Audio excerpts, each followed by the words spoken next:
ಜನತಾದಳದ ಬೆಳ್ಳಿ ಹಬ್ಬದ ಸಮಾವೇಶವು ಭುವನಹಳ್ಳಿ ರಸ್ತೆಯ ಹೊಸ ಹುಡ ಬಡಾವಣೆಯಲ್ಲಿ ನಡೆಯುತ್ತಿದ್ದು, ಸಕಲ ಸಿದ್ಧತೆಯನ್ನು ವೀಕ್ಷಿಸಿದ ಶಾಸಕ ಸ್ವರೂಪ್ ಪ್ರಕಾಶ್, ತಾಲೂಕು ಅಧ್ಯಕ್ಷ ದ್ಯಾವೇಗೌಡ, ಜಿಪಂ ಮಾಜಿ ಉಪಾಧ್ಯಕ್ಷ ಸ್ವಾಮಿಗೌಡ, ರಘು ಹೊಂಗೆರೆ ಇನ್ನಿತರ ಮುಖಂಡರುಗಳು ಹಾಜರಿದ್ದರು. ಜನವರಿ 24ನೇ ತಾರೀಕು ಅಂದರೆ ನಾಳೆ ಹಾಸನ ನಗರದಲ್ಲಿ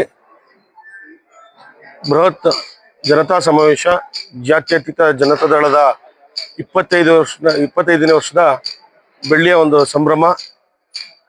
ಸುಮಾರು 1.5 ಲಕ್ಷದಿಂದ 2 ಲಕ್ಷಕ್ಕೂ ಹೆಚ್ಚು ಕಾರ್ಯಕರ್ತರು ಮತ್ತು ನಮ್ಮ ಪಕ್ಷದ ಅಭಿಮಾನಿಗಳ ಮುಖಂಡರು ನಾಳೆ ಬಂದು, ಅದು ವಿಶೇಷವಾಗಿ ಹಾಸನ ಜಿಲ್ಲೆಗೆ ಮಾತ್ರ ಸೀಮಿತವಾಗಿ ಸಮಾವೇಶ ಮಾಡ್ತಿರೋದು ನಮ್ಗೆಲ್ಲರಿಗೂ ಸಂತೋಷ ತಂದಿದೆ.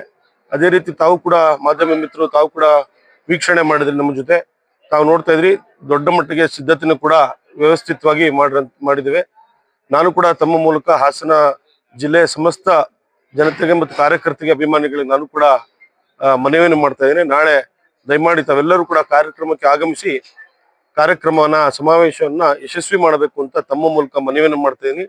ಅದೇ ರೀತಿ ತಾವು ಕೂಡ ಮಾಧ್ಯಮ ಮಿತ್ರರು ತಾವು ಕೂಡ ನಮ್ಮ ಕಾರ್ಯಕ್ರಮಕ್ಕೆ ಬಂದು ಒಂದು ಕಾರ್ಯಕ್ರಮನ ತಾವು ಕೂಡ ಇದನ್ನ ಮಾಡಬೇಕು ಅಂತ ನಾನು ಕೂಡ ತಮ್ಮ ಮೂಲಕ ಮನವಿಯನ್ನು ಮಾಡಕ್ಕೆ ಬಯಸ್ತೇನೆ. ನಾಳೆ ಒಂದು ಕಾರ್ಯಕ್ರಮಕ್ಕೆ ನಮ್ಮ ಸರ್ವೋಚ್ಚ ನಾಯಕರು, ರಾಷ್ಟ್ರೀಯ ಅಧ್ಯಕ್ಷರು, ದೇಶ ಕಂಡಂತಹ ಅಪ್ರತಿಮ ನಾಯಕರಾದಂತಹ ಪೂಜ್ಯ ದೇವೇಗೌಡ ಅಪ್ಪಾಜಿಯವರು ಆಗಮಿಸ್ತಾ ಇದ್ದಾರೆ.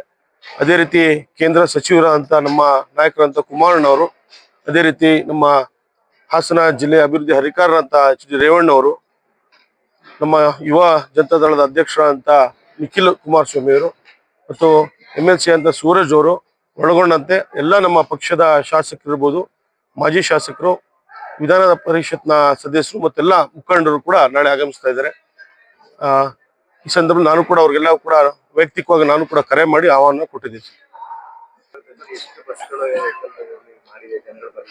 ಸುಮಾರು 2,000ಕ್ಕಿಂತ ಹೆಚ್ಚು ಬಸ್ಸಿನ ವ್ಯವಸ್ಥೆಯನ್ನು ಕೂಡ ಮಾಡಿದ್ದೀವಿ. ಅದೇ ರೀತಿ ನಾವು ಬಂದಂಥವ್ರಿಗೆಲ್ಲರೂ ಕೂಡ ಒಂದು ಊಟದ ವ್ಯವಸ್ಥೆಯನ್ನು ಕೂಡ ಮಾಡಿದ್ದೇವೆ. ಸುಮಾರು 2 ಲಕ್ಷಕ್ಕಿಂತ ಹೆಚ್ಚು ಕಾರ್ಯಕರ್ತರು ಬರ್ತಾರೆ ಅಂತ ಒಂದು ನಿರೀಕ್ಷೆ ಇದೆ ಸರ್. ಕಾರ್ಯಕ್ರಮ 11 ಗಂಟೆಗೆ ಶುರು, 11 ಗಂಟೆ.